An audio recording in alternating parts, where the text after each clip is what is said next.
Perhatian, perhatian. Jumpa kembali dalam channel Cendekia Muslim bersama Gus Handi. Tetap pertahankan kewarasan Anda selama menonton video ini. Jangan lupa siapkan kopi dan camilan sebagai pendamping. Selamat menikmati.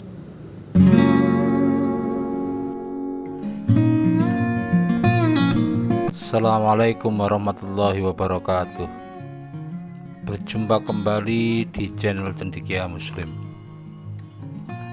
Teman-teman sekalian, tidak bosan-bosan ya.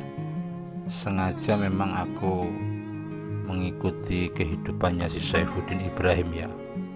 Kepengen tahu aja lah apakah sosok yang berkoar-koar sebagai pejuang, sosok yang siap untuk berkorban dalam segala hal, dengan konsisten melakukan hujatan kepada Islam ini, koar-koarnya itu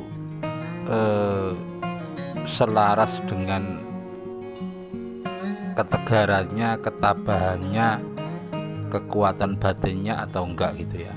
Itu yang aku mau lihat lah. Sosok yang katanya siap untuk menjadi martir dalam perjuangan agamanya. Dan dalam beberapa jam yang lalu itu ada sebuah konten yang menarik ya, ketika Mbah Udin ini diundang ke dalam sebuah forum. Di situ dia berapi-api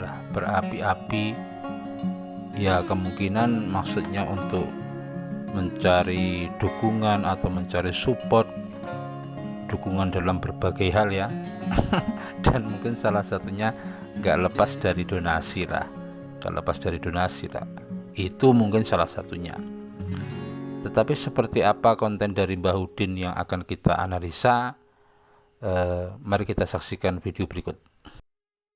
Di Amerika tanggal 3 Maret, tanggal 4 Maret saya khutbah. Kemudian saya meminta kepada pemerintah Indonesia untuk menghapus 300 ayat malapetaka, ayat yang menghancurkan bangsa-bangsa. Marahlah semua umat Islam di Indonesia. Tanggal 10 viral itu khutbah saya. Tanggal 28 Maret saya ditetapkan sebagai tersangka.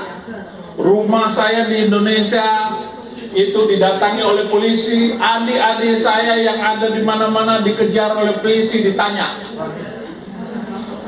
Sehingga saya sekarang sedang proses untuk ya kalau dapat asilum lewat ibu ini David Hagigi.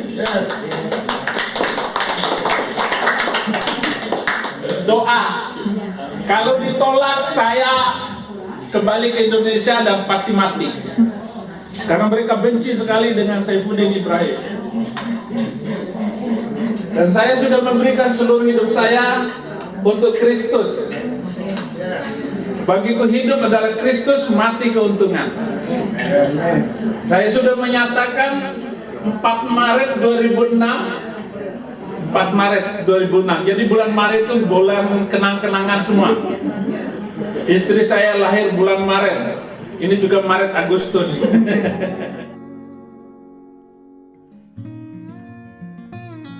Itu tadi teman-teman video dari Mbah Udin ya, dengan ceramah yang berapi-api, khotbah yang menggebu-gebu. Dia bercerita bagaimana proses dia ditetapkan sebagai tersangka.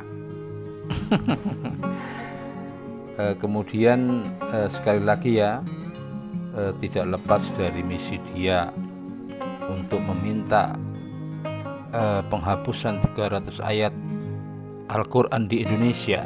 Dia minta soal itu meskipun sudah berbulan-bulan itu misi dia atau harapan dia atau permintaan dia untuk menghapus 300 ayat itu gak ada yang ngereken ya, gak ada yang respon.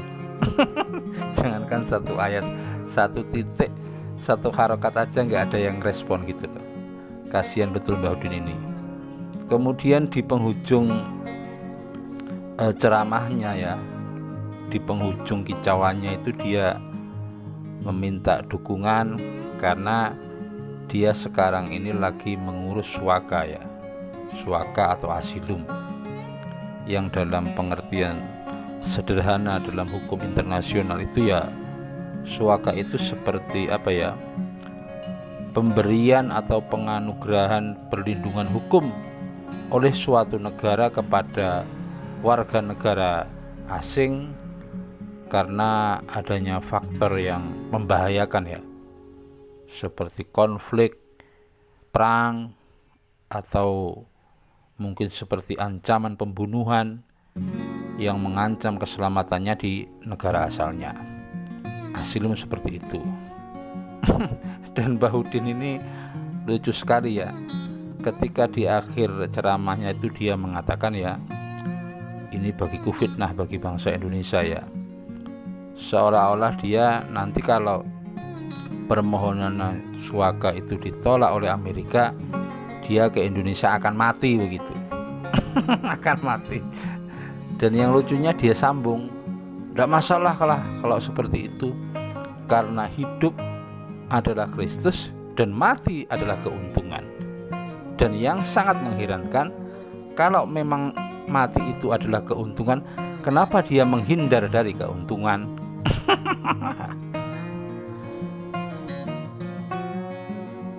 Selanjutnya kira-kira gimana ya terhadap permohonan suaka dari Bahudin ini ya? Kalau mau jujur, sebenarnya permohonan suaka ini akan sulit karena sama sekali tidak tergambar adanya ancaman yang masif dari umat Islam di Indonesia yang dia katakan sangat marah kepada dia. Memang umat Islam di Indonesia sangat marah kepada dia. Kemarahan dari berbagai penjuru, dan dalam lingkup kecil itu di kalangan YouTuber Muslim itu kemarahannya sudah memuncak. Bahkan saking puncaknya itu sekarang ini sudah nggak ngefek lagi lah hujatan dari Bahudin itu ke Islam ya. Buktinya sama teman-teman channel Muslim itu justru dipakai apa ya, dipakai satu bahan dalam tanda kutip itu lelucon untuk mengkuliti kebodohan dari Bahudin, ketololan dari Bahudin. Jadi dia berapi-api menghujat Islam dengan tujuan membuat emosi umat Islam, tetapi sama teman-teman Muslim justru, teman-teman Muslim yang ada di YouTube loh, justru sebagai bahan candaan lah, candaan untuk mentertawakan dia, mengejek dia akan kebodohan dan ketololannya. Dan yang sangat apa itu menyakitkan bagi dia itu yaitu dia berharap teman-teman yang ada di YouTube itu marah, tetapi teman-teman justru meledek dia, dan ledekan itu ternyata jauh lebih menyakitkan pada Bahudin. Jadi kayaknya teman-teman Muslim yang ada di Indonesia bisa memanajemen kemarahannya itu dengan saluran-saluran yang sesuai dengan hukum. Artinya sebenarnya permintaan dari atau harapan dari teman-teman Muslim itu simpel kok. Pulang aja hadapi proses hukum. Dan penggambaran kalau dia pulang ke Indonesia itu akan mati itu sesuatu yang dia lebih-lebihkan lah. Sebenarnya resiko yang dia hadapi itu ya proses hukum, kemudian kemungkinan dia ditahan, dan kemungkinan nanti divonis dengan vonis yang cukup lama. Sebenarnya yang dia takutkan itu kan tuanya umur dia itu, dengan resiko jika dia menghadapi proses hukum itu pasti akan memakan umur yang sudah tua renta itu. Terakhir teman-teman,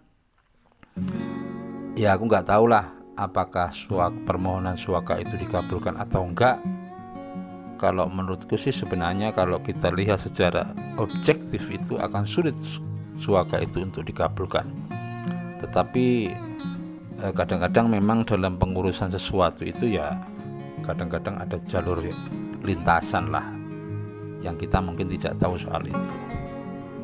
Ya setidaknya Mbah Udin sudah mencoba meminta suaka ke Amerika.